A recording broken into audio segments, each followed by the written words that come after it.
Mesdames, Messieurs, bonjour et bienvenue. Vous êtes sur Ziana TV, la chaîne de la diaspora. Vous suivez l'entretien du jour. Mon invité est Monsieur Christian Walengro, secrétaire général du mouvement Le Nouveau Congo. Oui. Monsieur Walengro, bonjour. Bonjour, c'est moi. Merci d'avoir accepté notre invitation. Alors, le Nouveau Congo, on dirait, comparativement à l'ancien Congo. Qu'est-ce que vous reprochez à l'ancien Congo pour en créer un nouveau? Ben oui, je crois que le Nouveau Congo est un impératif. Pourquoi? Parce que notre pays doit être refondé.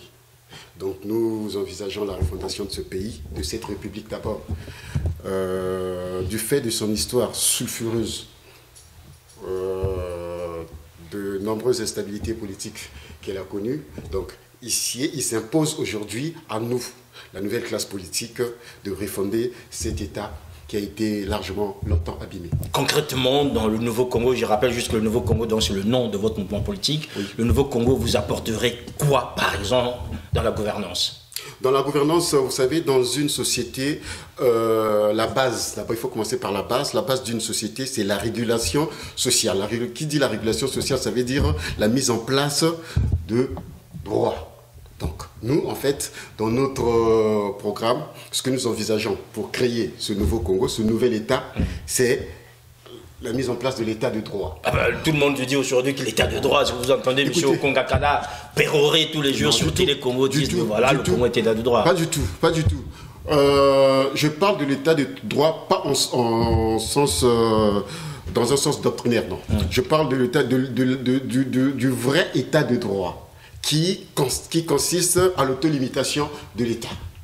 L'État doit se donner des moyens de se limiter par rapport à sa loi auquel il a créé lui-même. L'État doit se dire que je suis d'abord moi-même sujet de droit.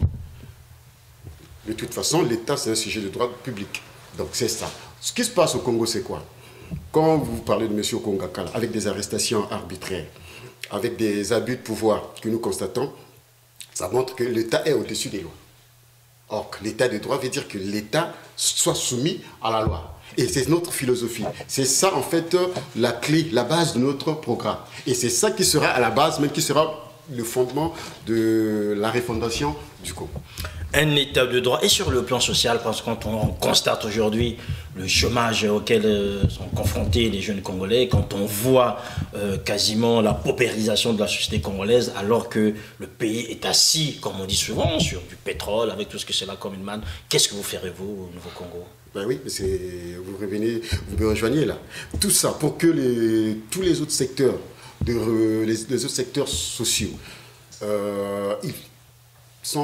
pour que ces secteurs-là puissent marcher, pour que ces secteurs-là fonctionnent, il faudra que vous ayez des bases juridiques. Il faudrait que vous ayez des lois, il faudrait que les gens respectent les lois. Pourquoi il y a des gabegies? Pourquoi il y a des malversations? Pourquoi il y a des détournements? C'est parce que les gens ne respectent pas les règles, les gens ne respectent pas la loi. Il faudrait que nous installions des garde-fous, je dirais des garde-fous pénaux pour sanctionner des dérives. Donc, si la société aujourd'hui, la situation politique aujourd'hui, la situation sociale, politico-sociale, voire économique du pays est délétère, c'est parce que les gens n'ont pas compris le respect des règles. Donc c'est à ça, c'est ce sur quoi nous nous basons. Nous, notre combat, c'est ça, installer les règles et appliquer ces règles-là et que les gens respectent ces règles. Vous verrez que tout va marcher. Alors, la première règle pour un Congolais qui est au chômage, c'est de trouver un emploi. Est-ce que vous avez aujourd'hui des pistes, par exemple, au Nouveau Congo, vous réfléchissez sur cette question du chômage?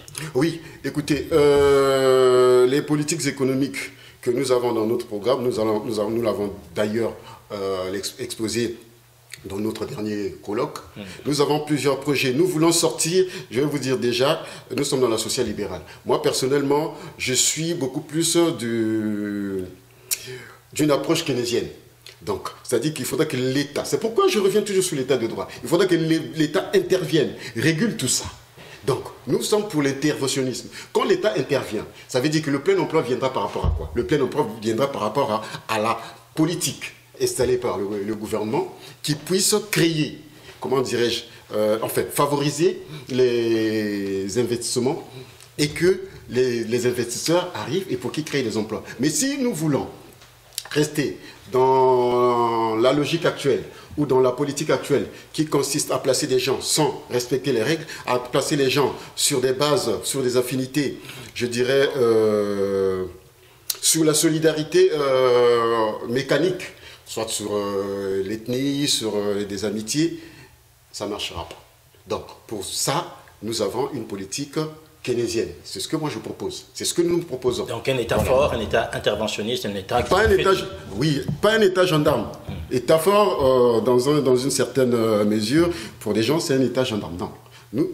Nous sommes pour l'intervention de l'État, que l'État puisse réguler, bien que toute économie aujourd'hui est régulée, mais que l'État puisse prendre le contrôle, que l'État ne s'arrête pas au niveau de la concurrence, mais que l'État crée des politiques, crée des garde-fous pour empêcher des abus. Et pour qu'il n'y ait pas des abus, il faudra qu'il y ait des règles. Et l'économie ira de bien. La répartition du revenu national. Pourquoi il n'est pas équitable? Pourquoi il n'est pas bien fait? C'est parce qu'il y a des détournements. Il y a des malversations, comme je l'ai dit, donc les règles ne sont pas respectées. Voilà, des règles à respecter. Vous en avez respecté une, c'est déjà l'organisation de votre colloque, il y a quelques mois en fait. Hein. Votre parti a organisé son premier colloque. Alors, rapidement, on vous a entendu, on a vu plusieurs personnes intervenir, des personnes qu'on voit sur la place parisienne. Quelles en sont les conclusions? Parce que jusque-là, on attend, on ne voit pas grand-chose en fait, de tout ce qui s'est dit là.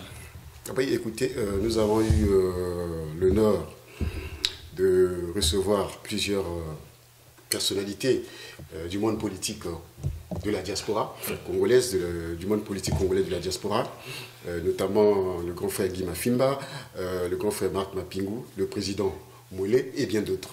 On avait vu aussi Saneli Tambatamba. Saneli Tambatamba, que je salue d'ailleurs en passant, qui ont eu à faire des propositions pertinentes par rapport à leur exposé, que nous avons relevé et que nous avons intégré dans notre programme pour proposer au peuple congolais. Qu'est-ce que nous avons retenu dans ces travaux-là du colloque? Nous avons retenu des pistes de solutions pour sortir le pays de la crise politique dans laquelle il se trouve. Nous avons eu des propositions du genre l'organisation d'une rencontre, des pourparlers entre la classe politique, le dialogue par exemple, que les Congolais se parlent, que les Congolais mettent un peu d'eau dans leur vin pour essayer de voir comment, pour trouver des solutions afin de sortir notre pays dans cette situation. Donc la plus grande proposition, je dirais qui était presque générale dans le colloque, c'est le dialogue. Donc il faut donner au Congo, aux Congolais, la possibilité de se parler, quoi qu'il arrive, parce que je l'ai toujours dit que le radicalisme n'est pas une option. Ça ne sert à rien d'être radical, après on aura un rapport de force et il n'y a rien. Donc, si vous voulez, je peux continuer? Allez-y. C'est ce que je disais, le radicalisme n'est pas une option. Nous avons choisi l'option du dialogue, comme tous les intervenants dans le colloque. Donc vous verrez, il y a déjà, comment dire, les conclusions. Nous avons fait une synthèse que nous allons mettre à la disposition du public sous peu. Vous verrez toutes les propositions qui ont été faites. Voilà. En attendant qu'on ait entre les mains ces propositions, Christian Walengo, je vais revenir sur un fait, c'est qu'aujourd'hui, vous êtes l'un des rares partis ou des personnalités politiques qui viennent ici et nous parler directement d'un programme qui s'appliquerait au Congo, puisque dans votre intervention, plusieurs fois le mot Congo est revenu par rapport au peuple. Alors, vous êtes aussi aujourd'hui membre je ne sais pas comment appeler une organisation, vous avez des amis au CNRT. Le CNRT, c'est le Conseil national de la résistance de la transition. Or, le CNRT aujourd'hui est opposé au dialogue. Le CNRT aujourd'hui est dans une vision plutôt de résistance et ne pas parler avec ça. Comment est-ce que vous arrivez à concilier, vous, votre position du dialogue, favorable au dialogue, avec le radicalisme qu'on voit du côté de CNRT? Oui, j'ai bien fait de dire que le radicalisme n'est pas une option. Mais pourtant, vous êtes à côté des radicaux, vous participez. J'en arrive. Je parle en tant que Nouveau Congo. Bien que nous étant membres du CNRT, nous sommes un parti d'abord indépendant, un parti responsable. Le CNRT, c'est une plateforme de plusieurs forces politiques et sociales, dont chacun a sa ligne politique. Mais nous partageons certaines valeurs qui sont celles de la liberté, du respect de l'être humain. D'ailleurs, la politique, c'est quoi? L'intérêt d'une formation politique, c'est sauvegarder, protéger les droits naturels inaliénables des populations. Donc, nous sommes dans cette situation, dans cette vision avec le CNRT. Je suis tout à fait d'accord avec le CNRT. Dans la situation actuelle du Congo, nous sommes obligés de dépasser le cap de l'opposition pour vêtir les habits de la résistance. C'est vrai, notre pays a été occupé en 1990. Résistance qui dialogue, puisque vous voulez dialoguer, vous allez résister à quoi finalement? J'en arrive, je vous explique. Oui. Notre pays a été occupé en 1997. Ça c'est vrai pour tout pays occupé. Face à une occupation, à une oppression, on n'a qu'une seule réponse, c'est la résistance. Donc j'en conviens, je suis en adéquation avec le CNRT. Et nous partageons, c'est ça qui nous a poussé. Nous sommes l'un des premiers partis congolais, que ce soit à l'intérieur comme ici, à dénoncer l'occupation du pays. Nous avons toujours qualifié ce régime autoproclamé de régime d'occupation. Tout le monde sait dans quelles conditions ils sont arrivés. Donc, du coup, la résistance s'oppose. Mais, face à cela, vous avez des arrestations, vous avez des morts. Quel que soit tout conflit, toute guerre finit par des négociations. Nous avons des Congolais qui ont accompagné l'occupation, des Congolais qui ont trahi leur pays, qui aujourd'hui continuent à imposer une forme de tribulation à leur population. Mais que voulez-vous qu'on fasse? Oui. Puisqu'en face, il n'y a pas de plan B, que voulez-vous qu'on fasse? On ne va pas brûler le pays. On peut toutefois s'entendre. Nous... Alors finalement, Christian Walengo, je vois très bien que vous voulez... Je ne suis pas trop satisfait de votre réponse parce qu'aujourd'hui, quand vous nous dites que vous êtes aux côtés du CNRT, qui lui résiste, et vous savez très bien que parmi les gens qui sont au CNRT, il y a des gens qui veulent aujourd'hui une solution armée contre Denis Sassou Nguesso. Or, vous, en tant que Nouveau Congo, vous venez pour le dialogue. Ma question est encore plus simple. Qu'est-ce que vous faites là? Qu'est-ce que vous partagez, vous, aujourd'hui, comme valeur avec le CNRT? Non. Ne dites pas que CNRT, qu'il y en a qui sont... si, vous devez les connaître, normalement, quand on entend certains. Ça, c'est grave. Parce qu'en fait, la solution armée, normalement, doit être la dernière des solutions. On en a débattu déjà en CNRT. Je pense que dans les discussions que vous avez avec vos camarades... Oui, ça, c'est l'une des dernières... c'est la dernière des solutions. Et la première? La première est que nous parlions. Donc ça veut dire... C'est une façon... Oui. Mais pourquoi résister si on va parler? Pourquoi continuer à résister finalement? Parce que si c'est la première condition, la première valeur que vous devriez mettre en avant par rapport à le dialogue, ce n'est pas une carte blanche que nous donnons à nos oppresseurs. Non. Le dialogue, c'est une façon de dissuader l'oppresseur à renoncer de sa violence. Mais vous savez qu'il n'en veut pas de ce dialogue, Christian Walengo. Vous entendez très bien Denis Sassou Nguesso aujourd'hui. Il est hermétique au dialogue. Et même les gens qui s'entourent. Je vois, quand on se dit démocrate, on ne peut s'exonérer du vertu du dialogue. Ça, c'est une condition sine qua non en démocratie. La démocratie, c'est le dialogue. Si vous ne voulez pas discuter, eh bien, écoutez, restez campez dans votre position, vous êtes sourd, vous ne comprenez rien, et vous serez dans un paradigme qui va vous amener tout droit au mur. Donc, dans ces conditions-là, nous proposons le dialogue pour toutes les forces, mais un dialogue avec des préalables. Voilà, on va rentrer peut-être dans les détails. Oui. Aujourd'hui, pour ceux qui craignent ce dialogue du côté du PCT et du pouvoir, c'est de dire que ça va être le procès de Denis Sassou Nguesso et des gens qui l'entourent. Non, vous l'envisagez comment? Le procès de Sassou Nguesso aura lieu, quoi qu'il arrive. Vu le tort qu'il a causé à ce pays, ce monsieur devra répondre devant les tribunaux, quoi qu'il arrive. Donc ce ne sera pas le cadre d'un dialogue? Non, le problème c'est que c'est un deuxième dialogue. Non. Il ne faut pas mélanger la justice avec la politique. C'est là où je parle de l'état de droit. La limitation, la soumission de la politique au droit. Oui. Nous voulons qu'il y ait le règne du droit dans ce pays. Sassou Nguesso, il est, reproché de plusieurs torts par des compatriotes. C'est une évidence. Mais personnellement, je n'ai pas de condamnation. Je n'ai pas de plainte. Donc, en droit, je ne peux pas m'hasarder à l'inculper sans que je lui donne au moins le droit de bénéficier de la présomption d'innocence. Donc vous considérez ça comme présumé innocent? Attendez, Christian Walengo, là vous êtes en train... C'est quand même assez gros ce que vous nous dites aujourd'hui. C'est pourquoi je dis qu'il faut faire la différence entre la politique et le droit. Je parle en tant que scientifique. Tout à fait. Je ne peux pas lui inculper sans que je lui laisse le temps, sans que je lui laisse ce droit-là, qui est reconnu même par la déclaration. Par toutes les bonnes justices, quoi. Sauf voilà, au Congo, par la déclaration des droits de l'homme et des citoyens. les gens. Voilà. Donc, il jouit de sa personnalité juridique. Donc, lui aussi, il peut rester en justice. Donc, ça, je parle. Mais sur le plan politique, je parle en tant que politique. Sassou Nguesso, avec le tort qu'il a commis, avec la gestion qu'il a eu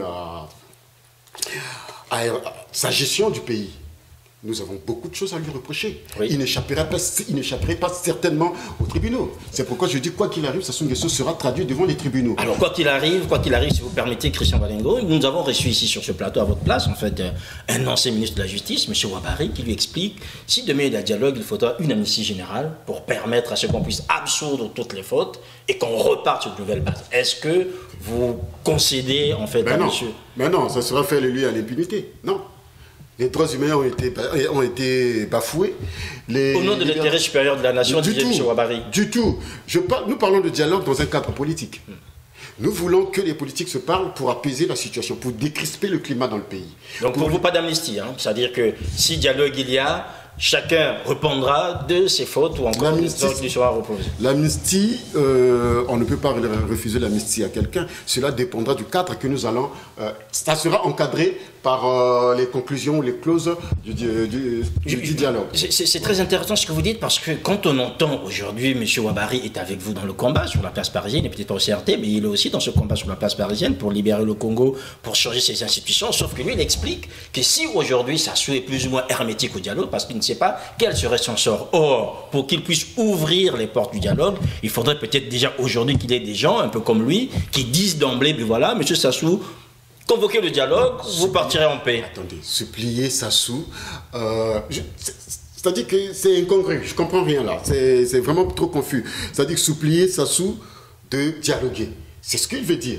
Oui. C'est-à-dire comme préalable, pas préalable, comme cadeau. Nous sommes à Noël, donc peut-être. Oui, comme cadeau, Père Noël. Vous dialoguez, nous vous donnons votre amnistie. Mais non. Où allons-nous là? Je ne comprends pas. C'est-à-dire que c'est tout ignorer. C'est-à-dire que faire table rase de tout ce qui s'est passé. Non, monsieur Sassou Nguesso, vous venez dialoguer parce que voilà ce qui s'est passé. Les conditions dans lesquelles vous avez violé votre propre charte, la Constitution qu'il a vue. Entre guillemets, je dis que pour moi, je l'ai toujours appelé de charte.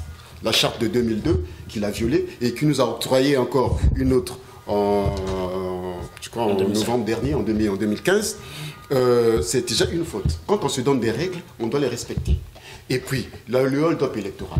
Tout ça, vous pardonnez les attaques du pôle. Je dis Sassou Nguesso, en fait, c'est l'histoire du Congo, comme l'avait dit mon doyen Guy Mafimba, lors du café... à l'hôtel Pullman, café politique. Oui. Il faut faire l'historique. Il a fait une brillante histoire de Sassou Nguesso. Oui, mais Mafimba, c'est mieux en historien. Non, mais il faut remonter. C'est pas non plus son premier travail. Il faut remonter l'histoire pour comprendre Sassou Nguesso. Oui. Donc, lui donner une amnistie, je trouve que ce serait fausse route. Donc, nous avons des préalables. Nous demandons un dialogue. Qui va connaître l'accompagnement de la communauté internationale? Nous allons discuter sur des questions politiques. Comment nous allons encadrer la politique dans notre pays? Et que sur les questions de justice, non. La justice fera son travail. Un dialogue sous l'égide de la communauté internationale, Christian Walengo, c'est aussi le vœu du pasteur Ntoumi. Vous êtes au moins, dans ce sens-là, en phase avec lui alors? Bien sûr. Bien sûr, je suis en phase avec le pasteur Ntoumi. Je vous ai dit... En démocratie, le dialogue est une vertu que tout démocrate devra promouvoir.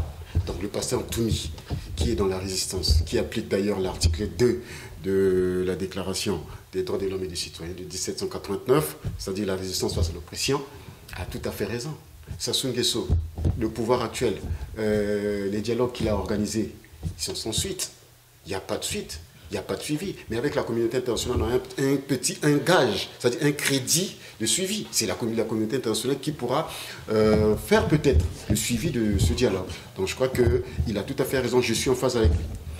On fait une pause et on revient, Christian Walengo.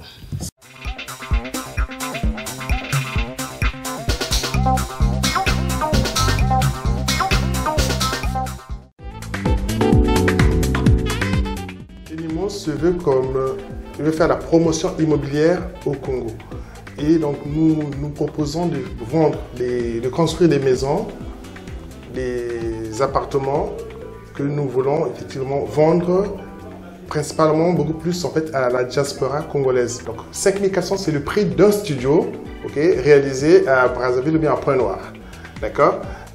Donc ce prix correspond à un F1, juste un appartement, un studio. Donc les gens peuvent acheter un studio, tout comme peuvent acheter des F1, F2, F3. Ce programme de Enimo, il vise de construire au moins 7600 appartements au Congo, aussi bien donc à Brazzaville, sur le site de Kimpomo, Kintele et Ngangalungolo, et sur Pointe-Noire, à Ngoyo et à Kotomatev. Maintenant, les gens peuvent, à partir d'aujourd'hui, venir chez Enimo pour signer le contrat et acquérir ces biens. Parce qu'effectivement, nous avons déjà commencé les travaux donc, qui sont en cours de finition à Ngoyo, à Pointe-Noire.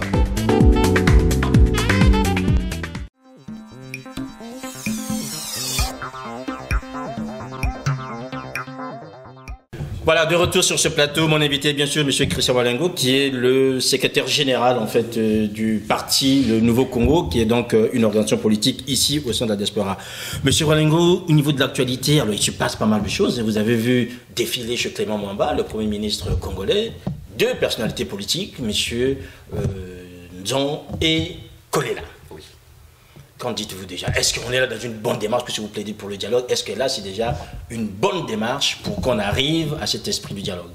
Attention, il faut nuancer. Monsieur Kolela et Nzon. Et leurs acolytes, bien sûr, hein, puisqu'ils n'étaient pas tous seuls. Oui, je sais. Vous savez, le dialogue, comme je l'ai dit, je suis pour le dialogue. Mais pas n'importe quel dialogue. Et de quelle façon? La démarche de ces deux compatriotes me choque.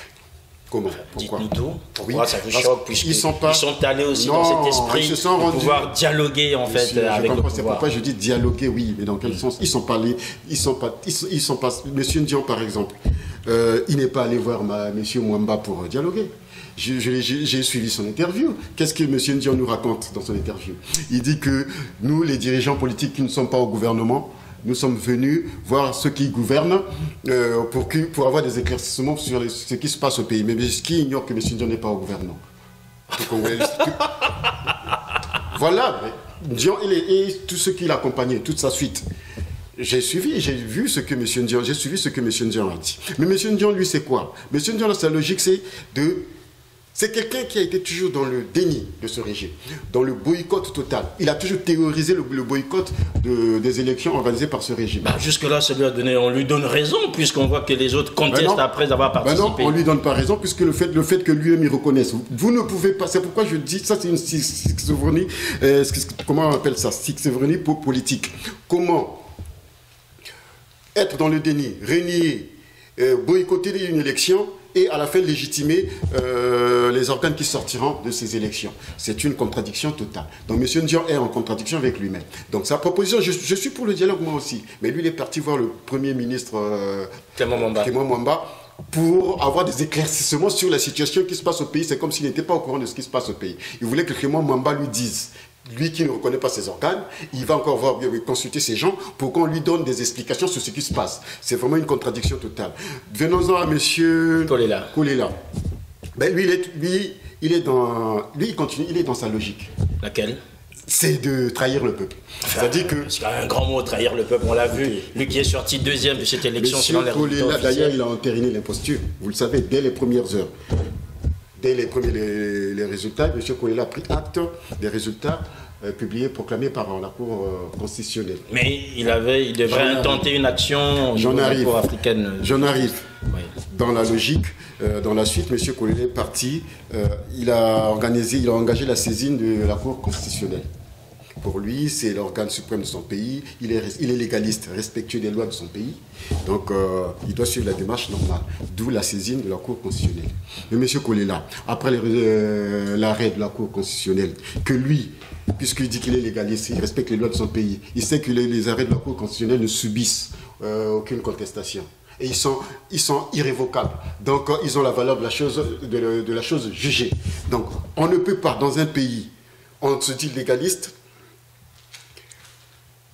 c'est-à-dire qu'après l'arrêt de la Cour suprême, intenter encore envisager une action au niveau de la Cour africaine de justice de l'Union africaine, la Cour de justice de l'Union africaine, sachant que dans un pays, c'est la Constitution qui est au sommet de la hiérarchie des normes. Les traités viennent après.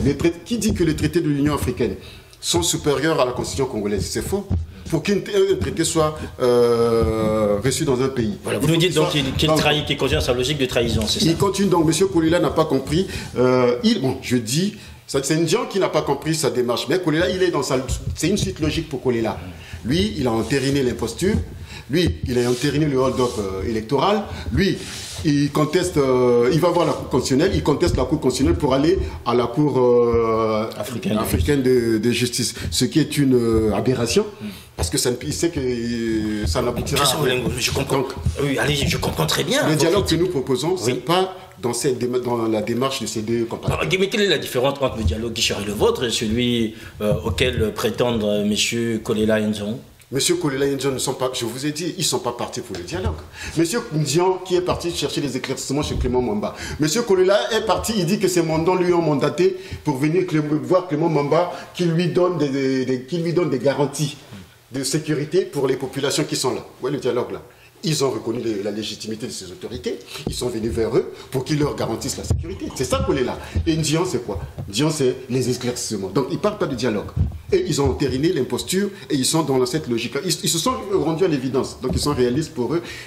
C'est une situation de fait. Nous devons nous accommoder. Alors, quel serait aujourd'hui, Christian Malengo, votre positionnement par rapport à la classe politique, notamment celle de l'opposition aujourd'hui? Vous, le Nouveau Congo, est-ce que vous les regardez comme des pestiférés ou bien vous dites ce sont des hommes et des femmes qui peuvent se tromper? Demain, quand Sassou partira, on se retrouvera, on pourra s'embrasser sur la bouche. Oui, tout à fait. J'aime bien la dernière partie de votre phrase. C'est vrai, ce sont des hommes qui peuvent se tromper, ça c'est sûr. Oui. Ils vont certainement s'amender le moment venu. D'autant plus qu'ils sont changeants pour le cas de M. Ndian. À chaque fois, on change. Moi, je crois au génie congolais. Moi, je crois à la classe politique congolaise, surtout ceux de la diaspora. Nous avons plein d'exemples que je peux vous citer. Je cite Marc Mapingu, qui est un aîné que j'estime beaucoup. J'ai le doyen Guy Mafimba. J'ai, comment on l'appelle, le président Bruno Mollet. C'est des gens, Ulrich Tuta. Vous avez oublié ce que j'allais dire. Écoutez, je vous dis pour le Nouveau Congo, vous citez tout le monde sauf Ulrich Tuta, ce serait grave. C'est des gens aujourd'hui qui nous, comment dirais-je, c'est des leaders. En fait, ces gens qui travaillent, les gens voient leur travail sur le terrain et on peut compter sur eux. Vous voyez les propositions qu'ils font, des discours qu'ils font, ils nous rassurent. Donc la diaspora a déjà son leader. Alors, plus ou moins, dans les quatre là, plus ou moins, on pourra après tamiser et puis il y a un qui sortira. Non, c'est des gens que nous devons, c'est-à-dire qu'on doit compter sur ces gens-là aussi. C'est-à-dire qu'il faut compter sur eux. C'est pas rien ces gens. Enfin, Guy Mafima, il était au Congo, il est donc il est en train aussi de s'imbiber un peu de...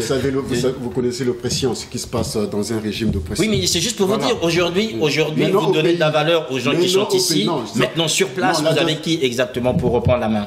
J'en arrivais. Oui. C'est-à-dire qu'au niveau de la diaspora, je vous dis qu'au niveau de la diaspora, le travail se fait. En tout cas, dans la diaspora, nous travaillons. Les gens sont, comment dirais-je, on a bien compris, sont déterminés. Maintenant, au pays, nous avons des compatriotes qui sont... Comment dire, qui sont courageux. Vous avez quelques noms, ça leur fera aussi plaisir. Le professeur Charles Zachary Bouao. Enfin, pour l'instant, il coordonne, mais il n'a pas derrière lui un parti comme les autres que vous avez cités tout à l'heure. Il y a des machines derrière. Non, mais il ne faut pas suivre la masse. Monsieur Ndian, par exemple, à quelle base? Il n'a pas de base. Je ne tire pas à boulet rouge sur lui. Il est là depuis des années, donc ça veut rien nous dire. estimons qu'il a une base, puisque quand il organise des conférences de presse chez lui, il faut quand même sa cour qui est pleine, avec des gens qui viennent participer. Ça ne veut rien dire, mais est-ce que ça se traduit sur le point de vue électoral? Je ne vois pas, il n'y a pas d'impact. Monsieur Kolela, qui a une base qui le suit, mais je vous ai, il a trahi. Il a trahi ses alors, donnez-nous des noms, puisque vous avez cité sur la diaspora. Ceux qui sont sur place, je vous parle du professeur Charles Zachary Bouao. Tout à fait. Avec que nous devons soutenir. Nous avons Madame Claudine Mounari, qui, pour le moment, je dis pour le moment, Parce que vous avez un petit doute. est en phase avec notre discours. Ça, je vous le dis, nous avons le président André Kombi Salissa. C'est des gens qui nous rassurent. Vous voyez, leur travail, quoi que l'on dise, les gens peuvent dire ce qu'ils veulent, mais c'est des gens, au moins dans leur discours, et dans leur démarche, semblent être un peu logiques avec eux-mêmes. Donc, il y a plusieurs noms que je peux vous citer, mais pour le moment, je peux m'arrêter sur ces... Voilà, vous arrêtez sur ça. Et moi, je vais vous ramener au Congo, bien sûr, dans le pool. La situation du pool, oui. on en parle, mais pour l'instant, on ne voit pas comment en sortir par le haut. Est-ce que vous, au Nouveau-Congo, vous avez pu réfléchir, en fait, pour proposer aujourd'hui des pistes qui pourraient permettre, en fait, à ce que la situation puisse s'apaiser? Mais vous voyez, vous revenez... C'est pourquoi, au début, j'ai d'ores et déjà dit qu'il faut dialoguer. Nous n'avons pas il faut être réaliste, nous n'avons pas pour le moment des moyens de fait pour faire face à cette tyrannie. Les seuls moyens que nous pouvons faire, nous pouvons contraindre cette tyrannie à abdiquer, c'est des moyens politiques et juridiques. Donc, pour cela, surtout sur le plan politique, il faut dialoguer. Il faut créer les conditions de dialogue. Nous devons prendre langue, j'ai bien dit avec l'accompagnement de la communauté internationale, entre nous Congolais, parlant, discutant, trouvant des solutions pour arrêter ces massacres qui se passent dans le pool. Le 28 novembre, Sassou recevait en fait des sages qui sont venus lui dire oui, nous voulons que nos petits-fils du pool vivent en paix et tout ça. Il a dit, vous voulez dialoguer avec Toumi? Ben, allez-y le chercher, ramenez-le-moi, comme ça qu'on puisse discuter. Ben, ça, c'est une façon de parler, vous connaissez... Enfin, c'est une manière de dire que lui, le dialogue que vous présentez aujourd'hui comme solution pour le pool, ça ne passera pas par là. C'est ce que je vous dis. Pourquoi nous présentons, vous avez parlé du CNRT, qui est dans la logique de armée, qui serait dans la logique armée. Une partie de CNRT, puisqu'il y a plusieurs tendances. Mais c'est une résistance. Par exemple, sur le dialogue, d'autres qui veulent résister. C'est pourquoi j'ai dit, je disais tantôt que le dialogue, c'est une forme de dissuader le régime de renoncer à ce qu'ils font. Au lieu, avant que nous donc aujourd'hui, vous appelez à une solution plus radicale. À des moyens de fait. Oui. Donc, nous ne voulions pas qu'on arrive là. D'abord, on présente le dialogue. On essaye de leur demander de dialoguer. Avec la communauté internationale, on appuie. Mais s'ils sont réfractaires, ils résistent à cette démarche, mais il ne faut pas qu'on se tourne demain que nous proposions d'autres solutions. Voilà, c'est ça. Qui serait peut-être assimilable à ce que vous dites, que une certaine partie, une frange, entre guillemets, radicale du CNRT préconise. Oui.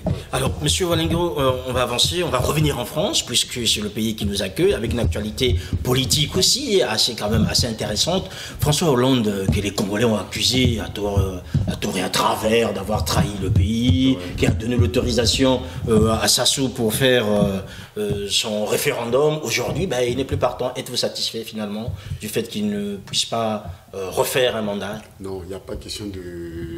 Il n'y a pas de satisfaction au départ d'un dirigeant français, non. Le problème n'est pas là. Les Congolais lui reprochaient pas mal de choses, notamment celui qui a validé quasiment la forfaiture que vous dénoncez aujourd'hui. Oui, et a raison. Ils ont raison de le faire. François Hollande, qui a fait une faute politique grave, parce qu'en fait, François Hollande s'est comporté, les Français même le disent, en amateur.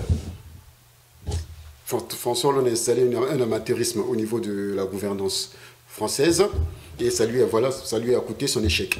La déclaration de François Hollande,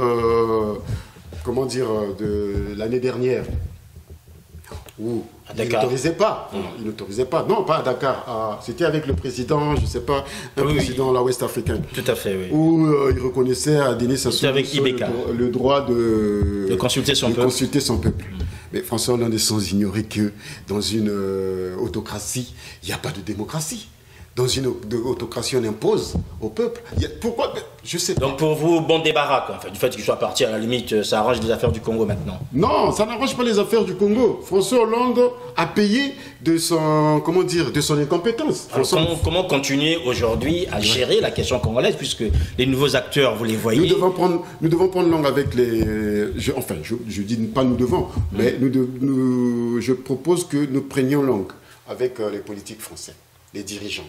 Ceux qui sont susceptibles aujourd'hui de conduire aux destinées, de diriger ce pays. Parce que pourquoi? Vous savez, notre pays est lié à la France par l'histoire. Surtout une histoire sombre. 97 est un bon exemple. Sassou Nguesso est venu en France pour négocier son retour au pouvoir, donc la destruction de la démocratie. Sassou Nguesso est venu en France pour créer les conditions de la mise à mort de notre démocratie, qui était installée pendant la conférence nationale. C'est avec qui il a pris long. Jacques Chirac ne s'en est pas gêné, il ne s'est pas caché. Qu'est-ce que Jacques Chirac a déclaré? Jacques Chirac, je suis content que l'Angola vienne aider Sassou Nguesso à reprendre le pouvoir. Donc on cautionne l'invasion d'un pays.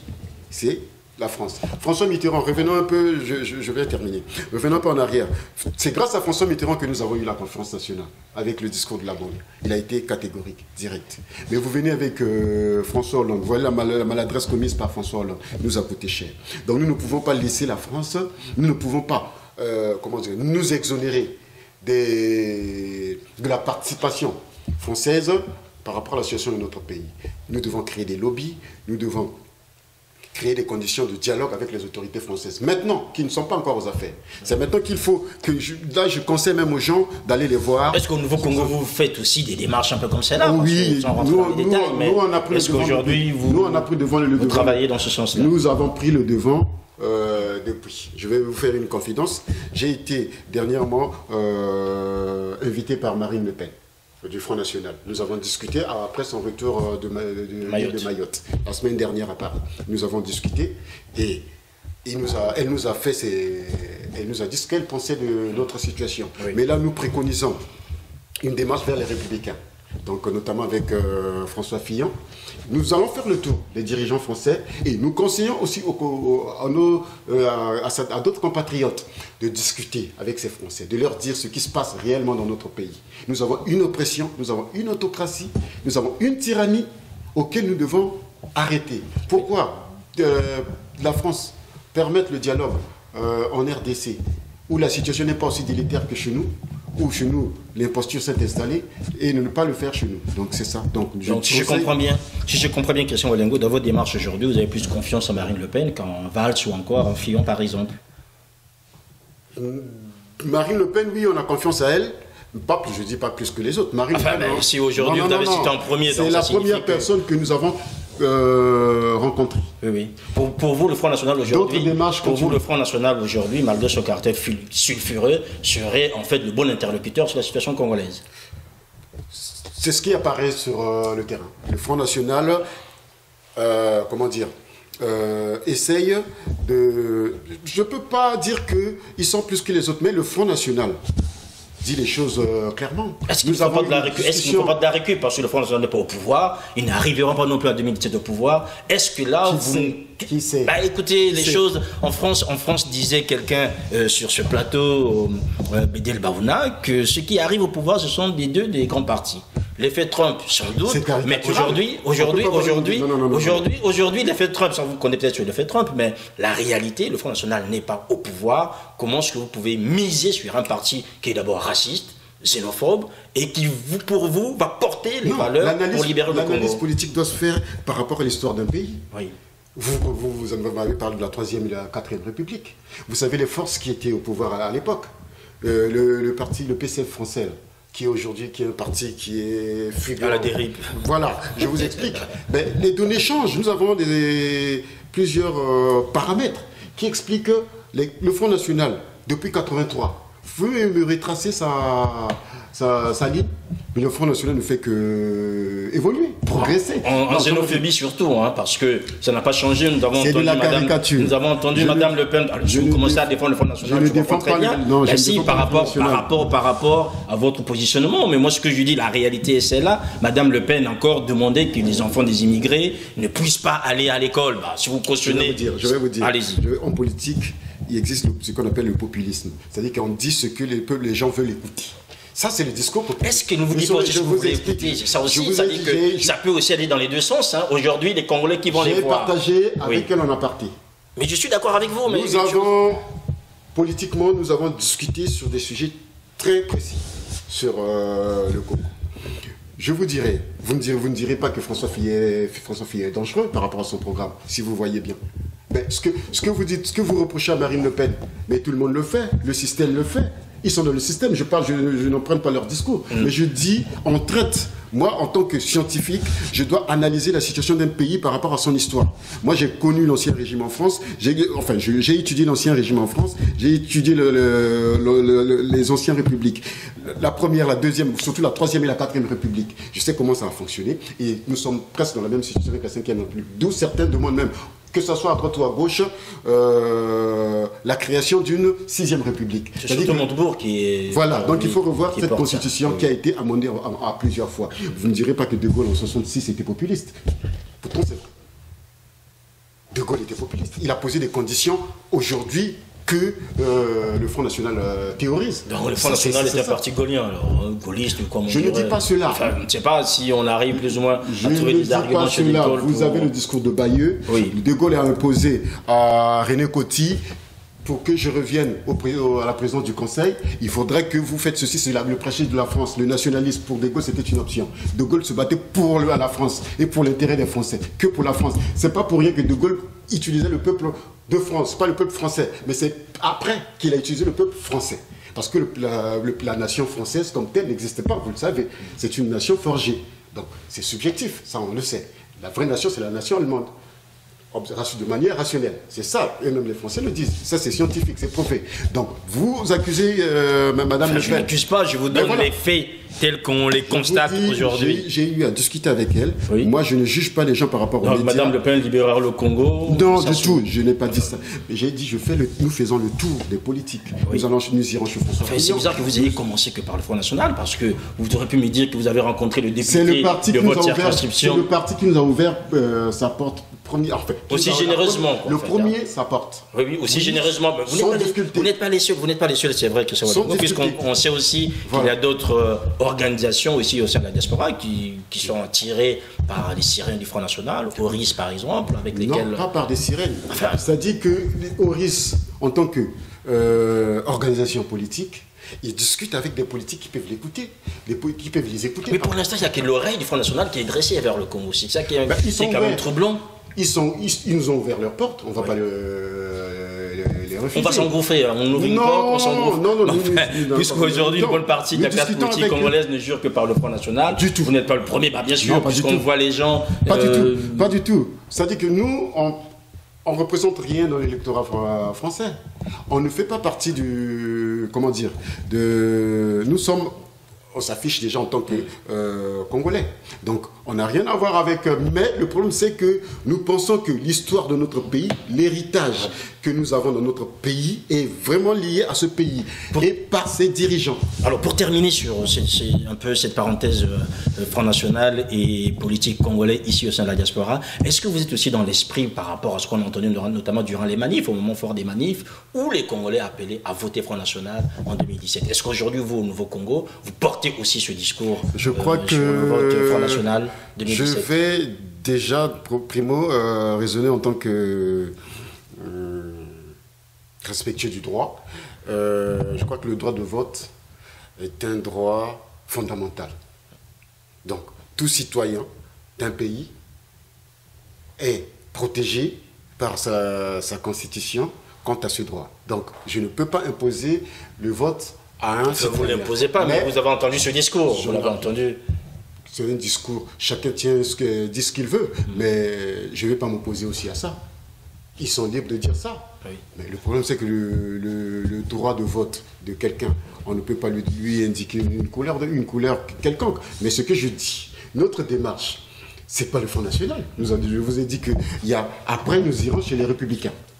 Dans quelques jours. Donc quand vous irez chez les Républicains, revenez nous voir parce que ça serait intéressant de voir aussi en termes d'échange. Nous avons un cahier des charges, nous leur fassions des propositions et voilà, après on verra. On va terminer par cette actualité toujours en Afrique. Il y a quelqu'un qui a été salué avec grandiloquence, avec des expressions dithyrambiques, c'est l'autocrate Yaya Jammeh, qui avait reconnu au départ, en fait, sa défaite, et qui finalement, on lit ici et là, notamment sur la BBC, qu'il est en train de se rétracter.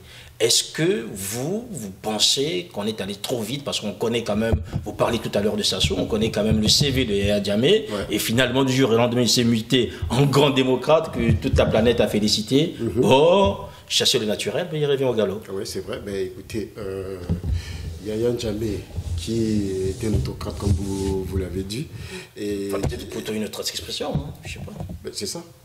Je crois que c'est même ce qu'il mérite. Mais par rapport à son acte qu'il a posé la semaine dernière, en reconnaissant sa défaite, pas implicite, mais claire. Oui. Il a été clair, il a pris son téléphone. Il dit aujourd'hui il a décroché son... Voilà, il a reconnu. Mais qu'il y ait, je ne confirme pas cette information. Sur la BBC. De rétractation. Sur la BBC. Il va falloir que je vérifie. Bon, écoutez, si cela s'avère vrai, ça serait là comment dire, ce serait même un précédent dangereux et ça risque d'avoir un effet contagieux que des dictateurs qui perdent des élections, qui reconnaissent leur défaite officiellement et à la fin se rétractent. Et c'est grave. Mais je crois que Yaya Jammeh, si il a procédé par ce... Enfin, il a opté pour ce procédé, je crois que il n'a pas changé comme vous avez dit, et nous ne pouvons que condamner cette décision rétrograde. Voilà. Voilà, condamner une décision rétrograde. Aujourd'hui, M. Christian Walengo, on arrive à la fin de cet entretien. 2016 est terminé. Quel bilan pour le Nouveau Congo? Ouais, le Nouveau Congo, je crois que le bilan est... Positif. Bon, positif, oui, je dirais pas plus que positif, mais il faut relativiser. C'est négatif, hein, je veux dire. Non, il est positif, d'autant plus que nous sommes un jeune parti, un parti que nous avons créé il y a 1 an, et qui a fait ses preuves sur la place de Paris. Nous avons pu, vous avez dit, organiser déjà un colloque. Nous avons essayé de porter notre message haut et que contribuer au débat démocratique et à l'évolution de l'éveil des consciences, du peuple. Je crois que notre bilan, je peux dire, il est positif. Un bilan positif, comme vous le dites. Pour terminer, quelle est l'expression ou le mot que vous retiendrez pour cette année 2016 sur le plan politique? Donc le mot que je retiendrai, c'est le hold-up. Hold-up électoral, puisque ça va ensemble. C'est le hold-up électoral qui a fait mal et qui continue à faire mal dans le pôle et dans tout le pays. Et qui a emmené des gens en prison et ils sont à la casse-pipe. Et c'est ça. On ne va pas terminer sur une note douloureuse. Qu'est-ce qu'on peut vous souhaiter pour 2017, Christian Walengo? Vous et votre parti, bien sûr. Personnellement, moi, je ne voudrais pas être prétentieux et j'aime pas trop parler de moi, mais ce qu'on pourra souhaiter, qu'on souhaite la libération pour le peuple congolais. Tout ce qu'on peut souhaiter, qu'il y ait la liberté, qu'il y ait la libération, pardon, que le peuple puisse être libéré. C'est ça que je souhaiterais à mon pays et à mon peuple. Voilà, donc la libération de son pays et de son peuple. Monsieur Christian Walengo, encore merci d'avoir accepté cette invitation. Je vous en prie, c'est moi. Merci à vous de nous avoir suivis. Merci à Noko Kumunga Koso pour les images. Portez-vous bien et passez de très bonnes fêtes. Au revoir.